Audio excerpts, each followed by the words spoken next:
Yes, welcome everyone. Welcome to Navyug study forum. या session मध्ये आपल्या सर्वांचं स्वागत आहे. आजच्या या लेक्चर मध्ये आपण एक महत्वाचा मुद्दा डिस्कस करणार आहोत, तो म्हणजे राज्यसेवा पूर्व परीक्षा 2025 जी आपल्या 28 सप्टेंबरला होणार आहे. या परीक्षेमध्ये 120 प्लस किंवा 125 प्लस जर मार्क आपल्याला जीएस मध्ये घ्यायचे असतील तर आपल्याला काही गोष्टींचा आत्तापासून विचार करावा लागेल, आत्तापासून त्या गोष्टींचं प्लॅनिंग करावं लागेल. जर हे तुम्ही लेक्चर जॉईन केलं असेल, पाहत असाल, तर मी रेकमेंड करेल की लेक्चर तुम्ही शेवटपर्यंत पहा. या लेक्चरच्या शेवटी तुम्हाला काही गोष्टी अशा समजतील की ज्या तुम्ही आत्ता या दिवसापासून इम्प्लिमेंट करणं गरजेचं आहे. तुम्ही केव्हाही हे लेक्चर पाहत असाल, आता ज्यावेळेस मी हे लेक्चर घेतोय, आता राज्यसेवेला 69 दिवस बाकी आहेत आणि इथून पुढे तुम्ही हे लेक्चर कधीही पाहत असाल, या सगळ्या गोष्टी तुम्ही तुमच्या अभ्यासामध्ये इम्प्लिमेंट करू शकता. 3 मेजर टॉपिकच्या अंतर्गत आपण हे लेक्चर कंप्लीट करूया.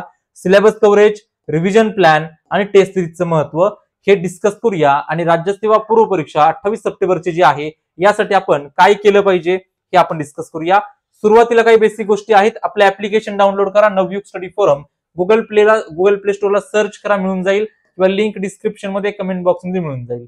टेलिग्राम न विसरता जॉईन करा, कारण सगळ्या अपडेट आपण टेलिग्रामला देतो. Navyug study forum MPSC search करा, किंवा लिंक तुम्हाला कमेंट सेक्शन मध्ये डिस्क्रिप्शन मध्ये आहे. न विसरता जॉईन करा. आणि जर काही इश्यू असेल, काही विचारायचं असेल, तर या नंबरला मला व्हॉट्सअपला मेसेज करू शकता. सुरुवातीला काही बेसिक इन्फॉर्मेशन देतो. आपण रिसेंटली एक टेस्ट सिरीज लॉन्च केलेली आहे. राज्यसेवा पूर्व परीक्षा तुम्ही देत असाल तर बायलिंग्युअल टेस्ट सिरीज 5 थीमच्या आधारावरती 5 टेस्ट आहेत. Theme by theme towards the dream ही आपली टॅगलाईन आहे. 5 टेस्ट 22 जुलै, 29 जुलै, 11 ऑगस्ट, 22 ऑगस्ट आणि 30 ऑगस्ट अशा 5 फुल लेंथ टेस्ट आहेत. मार्केटमध्ये तुम्ही पाहाल तर खूप जास्त फी तुम्हाला पाहायला मिळते, पण आपण ही फी 799 ठेवली होती आणि आपल्या पहिल्या 100 विद्यार्थ्यांना आपण 199 मध्ये ही टेस्ट सिरीज उपलब्ध करून देतोय. टेस्ट सिरीज जॉईन करण्यासाठी हा क्यूआर कोड स्कॅन करू शकता, किंवा Navyug study forum ऍप्लिकेशनला taste series मध्ये तुम्हाला ही टेस्ट सिरीज मिळून जाईल. न विसरता जॉईन करा, तुम्हाला ही टेस्ट सिरीज एक्झाम मध्ये खूप जास्त हेल्प करेल. प्लस आपण याच्यासोबत एक्सप्लेनेशन व्हिडिओ हे देखील देत आहोत. सो फक्त टेस्ट सिरीज नाहीये, तर त्याचे एक्सप्लेनेशन व्हिडिओ देखील तुम्हाला मिळून जातील. बाकी प्रिलिम्स बूस्टर बॅच मध्ये किंवा या टेस्ट सिरीजचे अनालिसिस देखील आपण देत आहोत, हे तुम्हाला मी सांगितलं. प्रिलिम्स बूस्टर बॅच आपण सुरू केलेली आहे राज्यसेवा पूर्व परीक्षेसाठी. इंग्लिश आणि Marathi bilingual content plus Rajyaseva plus combine दोन्ही पूर्व परीक्षेसाठी आपण कव्हर करतो आहे. ही बॅच जॉईन करा. खूप कॉम्प्रिहेन्सिव्हली आपण या बॅच मध्ये रिव्हिजन करत पुढे चाललेलो आहे. न विसरता जॉईन करा. बाकी आपण शेवटी डिस्कस करूयात. आता आपल्या मेन मुद्द्याकडे येऊया, मेन डिस्कशनला सुरुवात करूया. सर, मी राज्यसेवा पूर्व परीक्षा देत आहे, 28 सप्टेंबरला एक्झाम आहे. आतापासून काय मी तयारी केली पाहिजे, किंवा काय अभ्यासामध्ये चेंजेस केले पाहिजे, काही गोष्टी मी अडॉप्ट केल्या पाहिजेत, हे आपण डिस्कस करूया. आपला पहिला मुद्दा असेल सिलेबस कव्हरेज. बघा, कोणतीही परीक्षा असेल तर म्हणजे त्या परीक्षेचा एक पर्टिक्युलर सिलेबस असतो, आणि हा सिलेबस कंप्लीट होणं ही त्याची एक डिमांड असते. पण कधी तुम्ही पाहिलं ना, तर कोणत्याही परीक्षेचा सिलेबस हा आपला कधीच 100% कव्हर होऊ शकत नाही. जर म्हणजे काही ना काही तर सुटतं. इन जनरल बोलतोय बरं का मी, एक्सेप्शनल केसेस राहतील की सर माझं सगळं कव्हर झालंय, हरकत नाही, चांगली गोष्ट आहे. पण सिलेबस मॅक्सिमम कसा कव्हर करता येईल, 85%, 90%, 95% एवढा सिलेबस आपला कंप्लीट होणं गरजेचं आहे. मग हे कसं समजेल सर? प्रत्येक विषयामध्ये आपल्याला माहित असतं की आपलं कोणते टॉपिक वाचायचे राहिलेत, कोणते टॉपिक आपल्याला अजून रीड करायचे आहेत, हे आपल्याला कळून जातं, काय राहिले, काय झालेलं आहे, बरोबर. तर बघा, सिलेबस कव्हरेज हा आपला पहिला मुद्दा. तर आतापासून म्हणजे आता मी लेक्चर रेकॉर्डिंग करतोय त्यावेळेस 65 म्हणजे 69 दिवस आहेत, पण तरी राऊंड फिगर 60-65 दिवस तुमच्या हातामध्ये जरी असतील किंवा जे काही असतील, त्याच्या बेसिसवरती तुम्ही याचा प्लॅन केला पाहिजे. बघा, सिलेबस कव्हरेज आणि सेकंड पॉइंट आहे रिव्हिजनचा प्लॅन. आता इथनं पुढं मी नेहमी रेकमेंड करतो, जर तुम्ही प्रिलिम्स देत असाल आणि प्रिलिम्स मध्ये तुम्हाला प्रॉब्लेम होत असेल, तर माझं रेकमेंडेशन राहतं की तुम्ही 3 महिने मिनिमम ही फक्त पूर्व परीक्षेला दिले पाहिजेत. मग ते सिलेबस असेल किंवा रिव्हिजन असेल, ओके, या दोन्ही गोष्टी आपण करू शकतो. आतापासून काय करायचं आपल्याला, की आता असं नाही ना सर माझा 0 अभ्यास आहे, आता मला सुरुवात करायची, असं तर नसेल. तुमचा जो काही अभ्यास झालाय आणि जो काही राहिलाय तो पहिला अनालिसिस करा. एक अख्खा दिवस जाऊ द्या, पण तुम्ही हे स्वतःचे अनालिसिस करणं खूप गरजेचं आहे की तुमचा सिलेबस कोणता झालाय, कोणत्या विषयाचा, आणि कोणता राहिलेला आहे. ओके, फॉर एक्झाम्पल तुम्ही जॉग्राफीला म्हणजे जॉग्राफीची ही करताय, अनालिसिस करताय, स्वतःचे अनालिसिस करा की जॉग्राफीमध्ये माझं समजा फिजिकल जॉग्राफी झालेला आहे, म्हणजे प्राकृतिक भूगोल झालाय, वर्ल्ड जॉग्राफी झालेला आहे, ओके, पण सर माझं इंडियन जॉग्राफी म्हणजे भारताचा भूगोल आणि महाराष्ट्राचा भूगोल हे मात्र करायचं राहिले. हे नोट डाऊन करा. जोपर्यंत आपण गोष्टी नोट डाऊन करत नाही तोपर्यंत कोणताही प्लॅन एक्झिक्यूट होत नाही, हे समजून घ्या. कोणताही प्लॅन करा, तो लिहून काढा. लिहून काढल्यानंतर तो कॉन्क्रीट आपल्या जवळ राहतो आणि मग आपण त्याला खूप चांगल्या पद्धतीने इम्प्लिमेंट करू. आपल्या डोक्यामध्ये भरपूर प्लॅन येतात, पण आपण त्याला एक्झिक्यूट करू शकत नाही, आपण त्याला इम्प्लिमेंट करू शकत नाही, कारण आपल्याला ते आठवत नाही की आपण काय विचार केला होता प्रॉपर. बरोबर. सो हे काय करा, प्रत्येक विषयामध्ये थोडा टाइम जाऊ द्या, आता वेळ जाईल, पण हे तुम्हाला जेव्हा तुम्ही लिहाल ना, या विषयामध्ये माझं हे कम्प्लीट झालंय, हे राहिलेलं आहे, त्या दिवशी तुम्हाला कळेल की मला आता काय कव्हर करायचंय आणि कशाची रिव्हिजन करायची. चालेल. ह्यात पण तुम्हाला आता फिजिकल जिओग्राफीमध्ये सर माझं 8 पॉईंट झालेत, पण माझं सागरशास्त्र राहिले, ओशनोग्राफी राहिले, क्लायमेटॉलॉजी राहिलेलं आहे, किंवा जे काही आपलं भूरूपशास्त्र आहे तसं राहिलंय, किंवा वर्ल्ड जिओग्राफीमध्ये सर मी पर्वत केले, पठार केले, पण नद्या नाही वाचल्या अजून, किंवा मी तलाव नाही वाचले. तर हे जे टॉपिक्स आहेत ना, ते मायक्रो लेवलला सगळे लिहून काढा की काय सिलेबस आपला कव्हर झालाय, कोणता सिलेबसचा पॉईंट आपला राहिलाय. हे सब्जेक्ट वाईज तुमचं तुम्हाला खूप चांगलं माहित असतं. हे नोट डाऊन करा. ज्या दिवशी नोट डाऊन कराल त्या दिवशी तुम्ही रिव्हिजन म्हणजे जे काही तुमचं एक्झिक्युशन आहे ते करू शकता. तुम्ही सिलेबस कव्हर करू शकता. आता सिलेबस कव्हर करण्यासाठी अजून पण चान्स आहे, तुम्ही तो करू शकता. नंतर शेवटच्या 1 महिन्यामध्ये हा टाइम नसतो आपल्याकडे, तेव्हा फक्त रिव्हिजन करावी लागते. ओके. सो आता 65 दिवस राहिले सर. आतापासून तुम्ही काय करा, सिलेबस कव्हर करायला पुढचे मी म्हणतो की अजून जाऊ द्या, जवळपास 20 दिवस जरी घेतले तुम्ही अजून सिलेबस कव्हर करायला, म्हणजे जे काही सेगमेंट प्रत्येक विषयामध्ये सुटलेले आहेत. पॉलिटीमध्ये सर संसदीय समिती राहिल्या वाचायच्या, घटनात्मक संस्था वाचायच्या राहिल्या, इकॉनॉमीमध्ये माझं पंचवार्षिक योजना वाचायच्या राहिल्यात, किंवा आपलं जे काही इंडेक्स आहे ते वाचायचे राहिलेले आहेत, किंवा हिस्ट्रीमध्ये सर समाजसुधारक राहिलेले आहेत. असं प्रत्येक विषयामध्ये प्रत्येकाला माहित असतं की आपलं काय राहिलंय. तो ते नोट डाऊन करा, आणि हे लेक्चर आता करताय तर खूप सिरियसली या गोष्टी इम्प्लिमेंट करा, कारण या गोष्टी मी पण केल्या मागच्या वर्षी, रिझल्ट पण खूप चांगला आला. बरोबर. मी नेहमी सांगतोय की तुम्ही ते इम्प्लिमेंट तर करा, तुम्ही लिहून तर काढा. लिहून काढल्यानंतर तुम्हाला ते इम्प्लिमेंटला हेल्प करतं. लिहिल्याशिवाय तुम्हाला ते इम्प्लिमेंटला कळणार नाही काय करायचंय. ओके. सो अजून 20 दिवस घ्या, ऑलमोस्ट 20-25 दिवसामध्ये एका स्लॉटमध्ये तुमचा अभ्यासाचा समजा मॉर्निंग स्लॉट आहे, ओके, किंवा आफ्टरनूनचा दुपारचा स्लॉट आहे, किंवा इव्हिनिंग आहे, हे काही तुमचे जे काही स्लॉट असतील अभ्यासाचे, याच्या एका स्लॉटमध्ये कुठतरी सिलेबस कव्हर करायला ठेवा. फॉर एक्झाम्पल सर दुपारी मी काय करतो, सिलेबस कव्हर करतो, मॉर्निंगला रिव्हिजनला ठेवतो मी टाइम, काय हरकत नाहीये. जसं तुम्हाला सुटेबल राहील तसं करा. इव्हिनिंगला सर मी रिव्हिजन करतो झालेल्या टॉपिकची, मग सिलेबस कव्हर करायला मी दुपारचं करेल, काहीही हरकत नाही. कोणत्याही स्लॉटमध्ये एक स्लॉट तुम्ही सिलेबस कव्हरला ठेवा. खूप रॅपिडली सिलेबस कव्हर करा आता प्रिलिम्स ओरिएंटेड. आणि आपण आपल्या प्रिलिम्स बुस्टर बॅच मध्ये हे सगळं करून घेतोय. मी हायली रेकमेंड करेल की प्रिलिम्स बुस्टर बॅच जर जॉईन केली तुम्ही, हे काही तुम्हाला करावं लागणार नाही. प्रॉपर सगळे सब्जेक्ट वाईज आपण कव्हर करून घेतोय. ऍप्लिकेशनला बॅच एकदा चेक करा. तुम्हाला जॉईन केली तर 100% फायदा होईल. ओके. तो तुम्ही एकदा चेक करा, तो तुमचा निर्णय आहे, पण मी तुम्हाला इन जनरल सांगतो, बॅचच्या व्यतिरिक्त तुम्ही हे सगळं करू शकता. बरोबर. सो सिलेबस कव्हर करणं, सर आता एवढे कमी दिवस राहिले, मी तर ऐकतो रिव्हिजन करणं गरजेचं आहे, सगळ्यांसोबत मी पण रिव्हिजन करतो. अरे पण रिव्हिजन करणार कोणत्या टॉपिकचे, आपण काहीतरी कव्हर केलेलं पाहिजे ना सफिशियंट. मग तो डेटा कव्हर करा, अजून पण वेळ आहे, गडबड करू नका. नाही तर काय होईल सर, सगळे रिव्हिजनला गेलेले आहेत, मी पण रिव्हिजन सुरुवात करतो, पण रिव्हिजनला आपल्याकडे जर एवढाच कंटेंट असेल तर तो काय रिवाइज करणार ना तुम्ही. अजून मी म्हणतोय 15-20 दिवस घ्या, प्रॉपर टॉपिक सिलेबस कव्हर करा, प्रत्येक विषयाचे फास्ट सगळे टॉपिक कव्हर करा, शॉर्ट नोट्स काढा, आणि मग फुल फेज जी काही रिव्हिजन आहे ती सुरू करा. आता मग सर रिव्हिजन करायची का नाही, सिलेबस कव्हरेजचा पॉईंट क्लिअर सर्वांना. कोणत्या तरी एका स्लॉटमध्ये मला सिलेबस कव्हरला ठेवायचं आहे, सिलेबस कव्हर करत जायचे आता. मग येतो रिव्हिजन प्लॅन. सर रिव्हिजन करेल मी शेवटच्या 30 दिवसामध्ये, अजिबात नाही. रिव्हिजनचा एक स्लॉट तुम्हाला आतापासून करायचा आहे. ओके. कारण फक्त एकदा नाही रिव्हिजन करायची, 3, 4, 5 वेळा जितकी जमेल तितक्या वेळा ते टॉपिक रिवाइज करायचे. प्रिलिम्सला जितकी रिव्हिजन कराल तितका फायदा होतो. ओके. सो आतापासून तुमचा एक स्लॉट हा रिव्हिजनला ठेवा.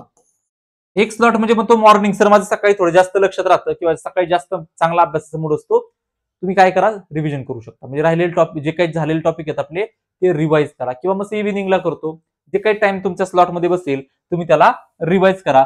रिव्हिजन करताना व्यवस्थित पहा, जर तुमच्या शॉर्ट नोट्स असतील, ओके, तर त्याच रिवाइज करा. रिव्हिजनचा अर्थ समजून घ्या. रिव्हिजन असा त्याचा अर्थ आहे. रिव्हिजन म्हणजे काय, सगळं डोळ्या खालून घालून घेणं, म्हणजे पटापटा काय करणं, रिवाइज करणं. परत पुस्तक घेतलं सर, परत पहिल्या पानापासून वाचायला सुरुवात केली आणि लय वेळ लागतो रिव्हिजनला, असं व्हायला नको. त्याला काहीतरी अर्थ आहे रिव्हिजनला. रिव्हिजन ही शॉर्ट नोट्सची करा, रिव्हिजन तुमचे जे काय हायलाइट केलेले पॉईंट्स आहेत त्याची करा. भले पुस्तकातनं रिव्हिजन करा, पण सगळं नका वाचत बसू. जे पॉईंट तुम्ही हायलाइट केले, जे गोल केलेले आहेत ते रिवाइज करा. आणि तुम्हाला कळेल ना की वाचल्यानंतर कळेल की काय रिवाइज करायचे. Without reading, without syllabus coverage revision होत नाही. लक्षात ठेवा. कशी रिव्हिजनचा अर्थ, रिव्हिजन हा दुसरा टप्पा आहे अभ्यासातला. त्याच्या अगोदर पहिला टप्पा कव्हर करणं गरजेचं आहे ना. तुम्ही डायरेक्ट रिव्हिजनला शिफ्ट नाही होऊ शकत. सो त्यासाठी काय करायचं, आपल्याला पहिल्यांदा सिलेबस कव्हर करायचा आहे आणि मग रिव्हिजन आतापासून चालू ठेवायची. रिव्हिजन करताना प्रत्येक विषयामध्ये तुमचे जे काही विषय आहेत, 6 विषय राज्यसेवा प्रिलिम्सला आपण पाहतो. Geography, polity, economy, current affairs, science आणि एन्व्हायरमेंट. हे जे विषय आहेत, हे विषय तुम्हाला खूप व्यवस्थित करायचे. एखादा राहिला तर बघा. हे जे 6 मेजर विषय आहेत, करंट अफेअर, पॉलिटी, त्यानंतर geography, environment, science, okay, economy, history, हे 6 विषय तुम्हाला पाहायला मिळतात. या 6 विषयांना कशा पद्धतीने प्लॅन करायची रिव्हिजन, इतक्या मायक्रो लेवलला प्लॅन करा की प्रत्येक, आता शेवट काय करायचे माहिती आपल्याला, आजपासून माझ्याकडे 65 दिवस आहेत ना, तर 65 दिवसामध्ये जर खरंच पाहिलं ना, तर प्रत्येक विषयाला फक्त 10 दिवस भेटतील. ओके, रिव्हिजनला. विचार करा. आणि जसं जसं टाइम पुढे जाईल ना, आता तसं तसं हे दिवस कमी होतील. ज्यावेळेस 50 दिवस राहतील ना, प्रत्येक विषयाला ऑलमोस्ट तुम्हाला फक्त 6 ते 7 दिवस उरतात. ओके, सो हा टाइम कमी होणारे पुढे जाईल तसा. सो आता जर 10 दिवस एका विषयाला मिळत असतील ना, तर कम्प्लीट ते 10 दिवस त्या विषयाला एका स्लॉटमध्ये कव्हर करा. ओके, सो काय करायचं आपल्याला, प्रत्येक, समजा तुम्ही म्हणले की सर मला पुढचा एक आठवडा, म्हणजे अभ्यासाची मेथड वेगळी राहते. सर एकदा अभ्यासाला सुरुवात केली तुम्ही, तो विषय डायरेक्ट कम्प्लीटच करतो, मला ते जमत नाही की आता 1 तास केला, उद्या 1 तास केला. तुमच्याने करा. एकदा विषय घ्या, त्याला पूर्ण कम्प्लीटच करा ना. मग डायरेक्ट रिव्हिजनला घ्या नंतर. किंवा सर मला तसं नाही, मला एका दिवसामध्ये 3 विषय घेतले तरी चालतात, मला काही प्रॉब्लेम नाहीये. मग सकाळच्या स्लॉटमध्ये मी पॉलिटी घेतला, दुपारच्या स्लॉटमध्ये जिओग्राफी घेतला, संध्याकाळी इकॉनॉमी घेतला आणि पुढचे 10 दिवस मी हे 3 विषय कंप्लीट करतो. त्या पुढच्या 10 दिवसामध्ये मी सायन्स करतो, हिस्ट्री करतो, करंट अफेअर करतो. तसं ती मेथड प्रत्येकाची वेगळी आहे. तुमच्या मेथडनुसार तुम्ही त्याला काय करायचंय, त्या स्लॉटमध्ये बसवायचंय. तो हे जे आहेत ना, तुम्हाला काय करायचंय, पुढच्या 10 दिवसामध्ये, म्हणजे 10 दिवस ऍव्हरेज तुम्हाला मिळतील एका विषयाला, त्या पद्धतीने प्लॅन करा. मग तुम्हाला लिटरली हे तुमचं लिहिलेलं पाहिजे की मला या आठवड्यात, हा आठवडा सुरू झालाय जुलै महिन्यातला, हा सेकंड लास्ट किंवा सेकंड आठवडा, लास्ट आठवडा आहे, तर या आठवड्यामध्ये लिहिलं पाहिजे तुम्ही की मला या आठवड्यामध्ये पॉलिटी कंप्लीट करायचं आहे. ओके, पुढच्या आठवड्यामध्ये मला हिस्ट्री कंप्लीट करायचंय, हे तुमचं लिहिलेलं पाहिजे. तुमच्या समोर ज्यावेळेस टार्गेट राहील ना, वीकली टार्गेट, त्यावेळेस तुम्ही त्याला डेली टार्गेटमध्ये कन्वर्ट करा. कसं की तुम्हाला माहिती आहे की या आठवड्यामध्ये मला पॉलिटी कंप्लीट करायचं आहे, बरोबर, किंवा पुढच्या 10 दिवसामध्ये मला पॉलिटी कंप्लीट करायचंय. मग या 10 दिवसामध्ये जे काही 10 पर्टिक्युलर दिवस आहेत, त्या प्रत्येक दिवसामध्ये पहिल्या दिवशी मला संविधान निर्मिती, फंडामेंटल राईट, नागरिकत्व, डीपीएसपी, फंडामेंटल ड्युटी, हे 5 टॉपिक कंप्लीट करायचे. हे सगळा प्लॅन लिहून काढा. जोपर्यंत प्लॅन तुम्ही लिहिणार नाही तोपर्यंत अजिबात तुम्हाला इफेक्टिव्ह, म्हणजे जो काही फरक आहे तो दिसणार नाही. सगळं मायक्रो लेवलला लिहा की उद्या मला हे सगळे टॉपिक कंप्लीट करायचे आहेत आणि मी ते करील. आणि ट्राय करा की सगळं त्याच दिवशी कव्हर होईल. इतकं मायक्रो नियोजन लागतं, तर त्या गोष्टी पॉसिबल होतात. नाहीतर फक्त हवेत अभ्यास करतोय, होईल सर बघू, बरोबर, असं जर पाहिलं तर अजिबात काही होत नाही. लक्षात ठेवा. याच्या अगोदर पण तेच केलं असेल, तर आता काहीतरी चेंजेस करणं गरजेचं आहे. काहीतरी आपण सांगतोय, काहीतरी एखादं लेक्चर काहीतरी अपेक्षेने बघतोय, या फक्त ऐकून गोष्टी सोडू नका. मायक्रो लेवलला प्लॅन करा. आणि तुम्हाला वाटते ना सर मी केलाय प्लॅन, बिंदास मला व्हॉट्सअपला शेअर करा. तुम्हाला वाटते सर मी म्हणजे तुम्ही एकदा बघून घ्या, मला या नंबरला व्हॉट्सअपला सेंड करा, सर मी प्लॅन केला, एकदा चेक करा, बरोबर आहे का, आपण डिस्कस करू ना. तुम्ही करा, तर आपण डिस्कस करू सगळ्या गोष्टी, किंवा टेलिग्रामला मेसेज करा. ओके, जे बुस्टर बॅच मधले विद्यार्थी आहेत, तुमचा प्लॅन, तुमच्या आपल्या बॅचचा प्लॅन वेगळा, हा तुमच्या सेल्फ स्टडीचा प्लॅन सांगतो, हे तुमच्यासाठी पण लागू आहे. म्हणजे जे काय 2-3 तास आपण बॅच मध्ये स्पेंड करता, त्याच्या व्यतिरिक्त तुम्ही 20 तास मोकळे असता, त्याच्यामध्ये हे सगळं इम्प्लिमेंट करायचंय तुम्हाला, बरोबर. सो रिव्हिजन प्लॅन क्लिअर आहे का? प्रत्येक दिवसाचं टार्गेट तुम्हाला लिटरली क्लिअर पाहिजे की 21 जुलैला मी काय करणार आहे, 22 जुलैला मी अभ्यास काय करणार आहे, 23 जुलैला, प्रत्येक दिवसाचा अजेंडा क्लिअर पाहिजे, तर त्या गोष्टी एक्झिक्यूट होतील. हवेत अभ्यास करू नका, होईल तसं होईल असं नाही चालत. ओके, प्रत्येक, आता हे वर्षभराचं मी सांगत नाही बरं का, वर्षभर इतकं टाइम बाउंड राहून जमत नाही आपल्याला, फ्री हँड अभ्यास करावा लागतो. पण आता राहिले 2 महिने परीक्षेला, आपल्या 60 दिवस म्हणजे लिटरली 2 महिने राहिले. आता या 2 महिन्यामध्ये आपल्याला प्रत्येक दिवसाचा प्लॅन करावा लागेल. टाइम वेस्ट करून जमणार नाही. आय होप तुम्हाला याचा सिरियसनेस समजेल. हे कराल तर इफेक्ट मिळेल. 28 सप्टेंबरला घरी आल्यावर मला सांगाल की सर फायदा झाला, मार्क येत आहेत. नाही तर जे चाललंय ते पारंपरिक चालू राहणार आहे, बरोबर. सो इफेक्ट जाणवायचा असेल, इफेक्ट जर तुम्हाला बघायचा असेल, तर काही गोष्टी इम्प्लिमेंट कराव्या लागतील हे समजून घ्या. नेक्स्ट तिसरा पॉइंट येतो आपला टेस्ट सिरीजचा. सर टेस्ट सिरीजचं महत्व किती आहे? मी रेकमेंड करतो, जर राज्यसेवा पूर्व परीक्षा तुम्ही 28 सप्टेंबरला देत असाल, आता हे लेक्चर पाहता मी देत असाल, तर आपण टार्गेट ठेवूया की आपण 28 टेस्ट सॉल्व्ह करू. ओके, असं काय सर 28च का करायच्या? रॅन्डमली 28 म्हणजे जास्त वाटतायत, बरोबर, जास्त टेस्ट सॉल्व्ह करूया. या वर्षी 28 सप्टेंबरला आहे, तर 28 टेस्ट सॉल्व्ह करूया. टेस्ट सिरीजचा फायदा इतका जास्त होतो की तुम्ही विचार पण करू शकत नाही. आणि टेस्ट सिरीज नाही सोडवल्या तर तोटा जो होतो ना, तो टेस्ट सिरीज आपण एक्झाम दिल्यानंतर घरी आल्यावर कळतं की काय तोटा झालाय हे तुमचं तुम्हाला कळतं. 4 मार्क कमी पडले, 5 मार्क कमी पडले, 90चे 100च्या मध्ये अडकलो, हे होतं. त्याला जर क्रॉस करायचं असेल तर टेस्ट सिरीज शिवाय पर्याय नाही. टेस्ट सोडवणं ही सगळ्यात महत्वाची गोष्ट आहे अभ्यास झाल्यानंतर. कारण जर तुम्ही म्हणला ना सर काय आहे, मी ऐकतो टेस्ट सिरीज किंवा आता तुमची पण टेस्ट सिरीज म्हणून तुम्ही सांगताय, अजिबात नाही. आपली घेऊ नका टेस्ट सिरीज. मी खरं सांगतो, तुम्हाला जी टेस्ट सिरीज घ्यायची घ्या, पण तुम्ही सॉल्व्ह करा. 2 तास बसून टेस्ट सिरीज सोडवणं हे खूप गरजेचं आहे. मी सांगतो काय करायचं. टेस्ट सिरीज आहे, समजा हा पेपर आहे तुमच्याकडं, त्याला झेरॉक्स करा, जाऊ द्या पैसे थोडं, आता वाटेल पैसे जात आहेत, पण जेव्हा मार्क पडतील ते सगळं वरती लक्षात ठेवा. आणि त्याची OMR, मी OMR शीट आता शीट जी आहे तुम्हाला शेअर करतो, ती 4 गोलवाली जी असते ना आपल्या आयोगाची, त्या पद्धतीने. तुम्हाला ऑनलाईन टेस्ट सोडवायची नाही. मी पुन्हा सांगतो, ऑनलाईन टेस्टचा फायदा तुम्हाला होणार नाही. तुम्हाला फक्त ऑफलाईन टेस्ट झेरॉक्स काढून OMR वरती काळ्या बॉलपेनने सोडवायची आहे, हे समजून घ्या. ती पण सकाळी 10 ते 12च्या मध्ये, 10 ते 12च्या मध्ये इथंच तुम्हाला ती टेस्ट सोडवायची आहे. चालेल, बाकी टाइम मध्ये नाही. का सर? सायकोलॉजी, थोडंसं सायकोलॉजीवरती काम करा. ज्या दिवशी 28 सप्टेंबरला 10 ते 12 ही टेस्ट तुम्ही द्याल ना, तुम्हाला काही नवीन वाटणार नाही. तुम्हाला वाटेल हे तर मी काल पण केलं होतं ना, हे तुम्ही गेल्या 2 महिन्यापासून टेस्ट सॉल्व्ह करतोय. डायरेक्टली परीक्षेला जाल ना 28 सप्टेंबरला, इतकं सरप्राईज भेटतील. लिटरली एंट्री करण्यापासून ते पेपर सोडवण्यापर्यंत सगळे सरप्राईज भेटतील. आणि एखादं सरप्राईज जर निगेटिव्ह भेटलं, अख्खा पेपर गणतो, हे समजून घ्या. हे खूप सिरियसली सांगतोय. राज्यसेवा पूर्व परीक्षा 2024च्या अगोदर मी पण 20 ते 25 टेस्ट दिल्या होत्या. आणि 1 डिसेंबर 2024ला ज्यावेळेस मी पेपरला बसलो, मला 10 ते 12 मध्ये असं नवीन काहीच वाटलं नाही. मला माहित होतं की हे सगळं मी अगोदर केलंय आणि तसा स्कोरही आला, लक्षात ठेवा. हे सगळं एक्सपिरियन्स करून सांगतोय मी तुम्हाला, हवेत सांगत नाहीये किंवा सगळे सांगतात म्हणून सांगत नाहीये. मी पुन्हा सांगतो, या सगळ्या गोष्टीचा फायदा तुम्हाला ऍक्च्युअल एक्झाम झाल्यावर कळतं की ह्याचा फायदा आपल्याला झाला. पण हे नाही ना केलं, त्याचा तोटा जाणवतो आपल्याला. ओके, सो तुम्ही ठरवा, मी 28 नंतर टेस्ट सॉल्व्ह करा, 20 सोडवा, 25 सोडवा, 10 सोडवा, पण सोडवा. ओके, आणि त्यात आपण 5 फुल लेंथ टेस्ट देतोय. जर तुम्हाला वाटलं सर तर नक्की जॉईन करा. महाराष्ट्रामध्ये सगळ्यात अफोर्डेबल टेस्ट आपण देतोय, सगळ्यात जास्त क्वालिटी असेल हे मी तुम्हाला सांगतो. आता तुम्ही ठरवा, म्हणजे तुम्ही डिसाईड करा की करायचं का नाही. ऍप्लिकेशनला ते अवेलेबल आहे, 199 मध्ये तुम्हाला मिळून जातील. आणि त्याचं अनालिसिस पण मी घेतलेले आहे स्वतः, वैयक्तिक 100 प्रश्नांचं, बरोबर. सो आपण ते एक टार्गेट ठेवलेले आहे.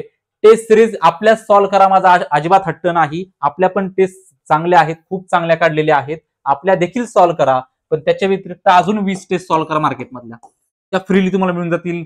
कुठं तुम्हाला वाटलं 99 199 घेऊन टाका, काय हरकत नाही सर. 199 तुम्ही अशी रिचार्जला मारता, 299 रिचार्ज मारतो आपण, बरोबर.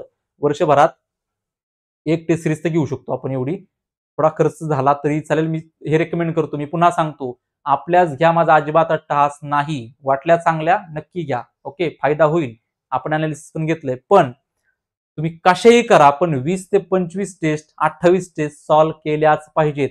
आणि टेस्ट सॉल्व्ह करताना ज्यावेळेस तुम्ही टेस्ट सॉल्व्ह करता त्यावेळेस काय होतं सांगतो. एकतर त्या 2 तासांची प्रॅक्टिस होते. 2 तास तिथे जाऊन काय करणार आहे आपण याची प्रॅक्टिस तुमची होते.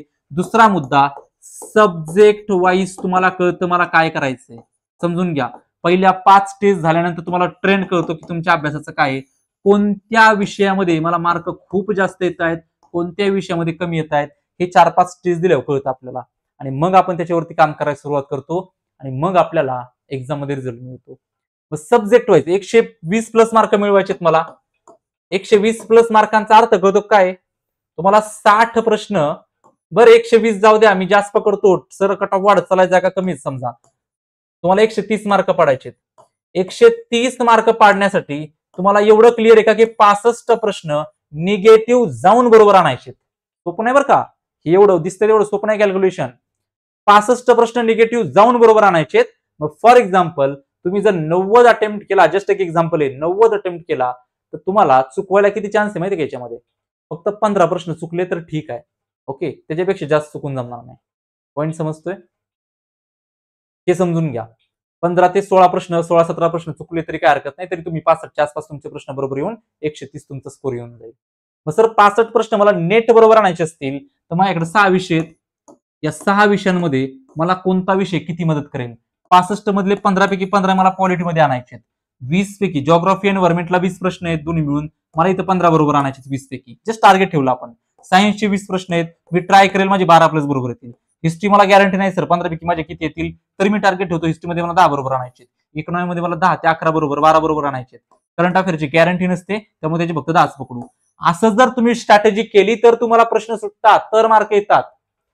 मग हे 15, ह्याचे 15, ह्याचे 12, हे 10, हे 12, परत हे 10, असं केलं तर आपलं कॅल्क्युलेशन बसतं. हे सगळं कॅल्क्युलेशन 28 सप्टेंबरला पेपरला जायच्या अगोदर डोक्यामध्ये क्लिअर पाहिजे की कोणता विषय. आणि हे कधी कळतं माहितीये का? ज्यावेळेस 20-25 टेस्ट आपण देतो ना, हे पाठ करावं लागत नाही, तुमच्या डोक्यामध्ये फिट बसतं की मला कोणता विषय किती मार्क देणार आहे. आणि हे होतं. तुम्ही ट्राय करून बघा टेस्ट देऊन. त्यासाठी टेस्ट सिरीजचं प्रचंड महत्व आहे. टेस्ट सोडवा आणि टेस्ट फक्त OMR शीट वरती सोडवा बसून 2 तास ऑफलाईन. म्हणजे घरात बसा, कुठेही बसा, लायब्ररीत बसा, पण हे सोडवा OMR वरती सोडवा झेरॉक्स काढून. चालेल? तर हा सगळा पॉईंट आहे. आणि पेपर स्ट्रॅटेजी. पेपर स्ट्रॅटेजी म्हणजे काय सर? पेपर स्ट्रॅटेजी म्हणजे आपल्याला मी तेच सांगितलं की 2 तास जे आपल्याला करायचं आहे ते तुम्हाला फक्त टेस्ट सिरीजच सांगेल काय करायचंय. टेस्ट सिरीज तुम्हाला बऱ्याच गोष्टी रिअलाइज करून देईल. स्कोर वगैरे चेक न करू टेस्ट सिरीजचे. टेस्ट सिरीज मध्ये तुमचं पहिलं टेम्परामेंट चेक करा. 2 तास बसायची कॅपॅसिटी आहे का आपली? पहिली टेस्ट देताना कळेल की आपण 2 तास पण बसू शकत नाही. दुसऱ्या टेस्ट मध्ये समजेल की 2 तास आपलं डोकं चालत नाही. तिसऱ्या टेस्ट मध्ये हळूहळू प्रॅक्टिस व्हायला सुरुवात होईल. तिसऱ्या टेस्ट मध्ये समजेल की मला येतंय पण आठवत नाहीये. चौथ्या टेस्ट मध्ये तुम्हाला कळेल की येस सर 2 तास मी बसतोय, माझं टेम्परामेंट पण राहतंय, पण सिली मिस्टेक होत आहेत. 5व्या टेस्ट मध्ये तुम्हाला कळेल की 2 तास मी बसतोय, पेपर देखील सॉल्व्ह करतोय, पण अटेम्प्ट कळत नाहीये. मग हे सगळ्या सुधारणा कधी होतील? 15-20 टेस्ट होईपर्यंत तुमच्या या सगळ्या पॉइंटला तुम्हाला सुधारणा मिळून जातील. त्यासाठी सांगतोय, खूप जेन्युइनली सांगतोय, हे सगळे पॉइंट फॉलो करा.